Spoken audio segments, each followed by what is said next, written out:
President Muhammadu Buhari has identified inclusive growth as one of the key areas which the federal government is focusing on to tackle Nigeria's rapid population growth.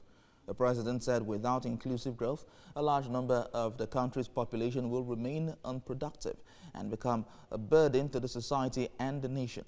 President Buhari was speaking at the Nigerian Economic Summit that held in Abuja from Monday through Tuesday. He added that the policy formulation on inclusive growth cannot be carried out by government alone. Nigeria's population is projected to hit 400 million by 2050. Now joining me via Skype is the Executive Director, Hasty Health Initiative, Rhoda Robinson. Rhoda, thank you so much for talking to us on this issue. Looking at population explosion and population growth, what would you say is the cause of the explosion we've been experiencing in Nigeria? One of the major causes of explosion is an unchecked birth rate. Nigeria currently has a birth rate of 5.5 live births to every woman. And if you project this, if you calculate this to the current projection, you'll see that we don't have the right level of growth as an economy to manage this consistent expansion in our population. So if women and men do not have access to adequate information and services when it comes to the sexual and reproductive health and rights, especially access to contraceptives, it is going to be very difficult for us to control our population. Okay, now that we have this situation, like you said, it's been difficult to control the population. Now we have this problem. How do we manage it for impact?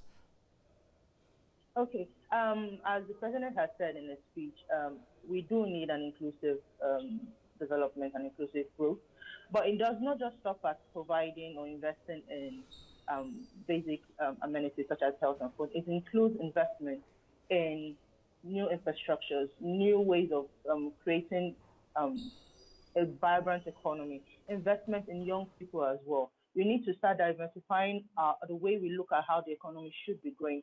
Technology is something that we need to start investing in. We need to start investing in our agriculture because currently we have one of the largest youth populations in the world. And we only have this period of time to ensure that they have the right environment to be able to contribute to the economic growth. In next month, there's going to be a summit in Nairobi. And this is an opportunity for us to get together and work on deliberate strategies that we can implement as a country towards controlling our population and providing for the current population as well. Now, Rhoda, you're saying that at the summit, they're going to be proffering solutions to controlling population. That brings to mind the China way of one-child policy back then, and they had to change it now. But that cannot happen in Nigeria because of the cultural values and beliefs we attach to such issues. But what other policies can be put in place apart from what the president has suggested? What can we do to control this? Does it mean that we'll have to control birth rate? Or what else do you think we can do? As you have said, there are cultural and traditional beliefs attached to the number of children one can have and one should have. And we have to address this as a collective. So it's not just the problem of the government. It's not just something that the government has to solve. It involves a multi-sectoral approach. So the government, private organizations, institutions, non-governmental organizations have to come together to develop other strategies, investment in entrepreneurship. Sorry. Can you still hear me? Yeah, we can hear you. Go on. Okay. Investment in entrepreneurship, investment in empowerment initiatives that will give power and understanding to people so they know exactly what we are up against. Nobody wants a population where we are not able to take care of ourselves. Nigeria currently has more than half its population living in urban cities. Our cities cannot handle the population because they are not growing based on economy or based on infrastructure. They are growing based in an unplanned manner, based on the number of people that flooding into the cities. So we have more urban slums springing up in different areas, which is not good for people because it also brings rise to health challenges, social vices, and different other issues that we can address by addressing our population growth. So one of the things we should be focusing on is how to address these cultural and societal barriers that prevent people from understanding what it means to manage population or to use contraceptives or to practice birth spacing. So we are not saying that people should not give birth. We are saying that we should have a population that grows in line with our economy. So if we are having a population growth of 3.2, our GDP should be growing at a rate that matches that population as well. Good morning, Rhoda. Thank you for joining us on TVC Breakfast. Now, let's look at the numbers. A report says about 94 million Nigerians are poor, and we have about 100 million children out of school. Access to quality healthcare has become a challenge, and we're also looking at other scramble for resources across the country.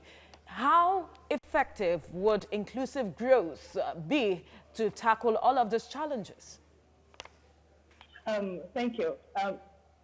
We cannot have sustainable growth if we do not address one of the crucial and critical areas of development, which is access to adequate sexual and reproductive healthcare services. The SDG Summit, which was held last month in New York, emphasized the fact that access to SRH services, gender equality, and women's empowerment are key areas that need to be focused on for us to be able to achieve the Sustainable Development Goals. This is also a key area that is also highlighted in the plan of action for the International Conference on Population and Development. So if we are talking about inclusive growth, we have to be talking about population management. We have to be talking about access to sexual and reproductive healthcare services. We have to be talking about the rights of women to be able to choose and use contraception. We focus so much attention on the women. How about the men? Because the woman cannot make this decision despite being educated alone. She cannot make that decision. How about what attention are we giving to the men in this aspect as well? Because they also contribute when it comes to reproduction. Now, this is one of the issues that we're facing in Nigeria as a country. Nigeria is mostly a patriarchal society where we have men making most of the decisions, especially those that affect the women. This is why when we are addressing issues of population and access to contraception, we have to involve the women, we have to involve the men as well. And it is not just an issue for the non-profit sector, it is an issue that has to do with policy, because men have to be involved in this, and we have to be able to move the right to make decisions concerning the woman's body to the woman herself. So it is not the right of the man to say how many children a woman can have.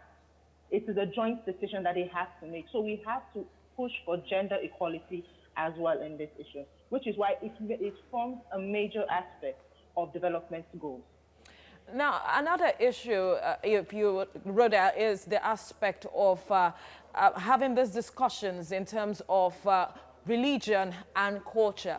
We looked at last year, the Minister of Finance spoke about a policy where it will be determined the number of children women will have and the involvement of local leaders and traditional rulers, as well as church, perhaps religious leaders, so to speak. Now, what major roles can they play in this aspect now? As I said before, addressing the issue of population is a multi-sectoral, multi-stakeholder issue. So everybody that has a power to determine the way development goes should be involved in the process. This involves both our cultural, our traditional leaders and our religious leaders as well, because most of the time they are the ones that are the key influencers in communities. Because no matter how much we want to talk at the global level, at the national level, and policy decisions, it all boils down to its implementation at the community level. And these are the people that are actually influencing the common man's decisions when it comes to the way they live their lives and the decisions they make. Next month, there's going to be a conference in Nairobi that is going to be looking at how our current trajectory when it comes to population growth, when it comes to access to SRH services, when it comes to decision making, that will determine how we are going to be looking at ourselves as a country in the next 30 years. As you had rightly said, Nigeria is looking to double its population by 2050. And this is because currently we have an average of 5.5 live births to a single woman. This does not take into the account the fact that majority of our population, of more than 70%, live below the poverty line. More than 50% of our population also live in cities which are condensed and are not growing in accordance to the growth of infrastructure or development or the economy, but rather are growing because there are more people influxing into the cities looking for a better opportunity, which at this time does not exist. So when the government is talking about inclusive growth, it should be talking about investing in other aspects of development as well, talking about investment in education, talking about investment in technology, talking about investment in agriculture as a major source of economic growth. All right, now let's look at the government saying that this cannot be done by the government alone because we're looking at local solutions. Who are those, in your view, that can partner with the government to address these issues? Okay, so last year, Hasty organized the first ever conference, private sector conference, targeted at harnessing demographic dividends. Now, when we're talking about demographic dividend, we are talking about investing in young people and women towards achieving maximum productivity. And we're looking at the major pillars of that investment, which falls on education, empowerment, healthcare, and the rest of them. And because we also believe that it is a joint effort, we need to create both public and private partnerships to achieve this. So it's not just the government, it's private sector, it's individuals, it's institutions, research, academic institutions as well. It is non-profit. It is individuals at the local level making these decisions and coming together to ensure that we achieve development on an inclusive level so that no one is left behind. All right, Rhoda Robinson, thank you for your time on TVC Breakfast. Thank you very much.